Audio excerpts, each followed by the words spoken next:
Hello, in this unit we are going to see other search sources. Normally the usual thing is to search for what we need to find using general search engines, but sometimes the experience tells us that it is better to search directly in a specific source of the type of content we are looking for, or that it is better to use the tools that already provide us with general search engines to search for specific content of one type or another. What are we going to see in this unit? Very easy. The objectives are to know alternative sources to generalist search engines and know the specific tools. We will see how to search for images, how to search for video, how to search for maps. We will know Wikipedia. We will also see the specific information portals. Then we will see for that information we have found, if we need, is in a language we do not know, translators and dictionaries.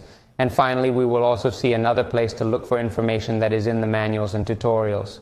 And we hope you enjoy the unit.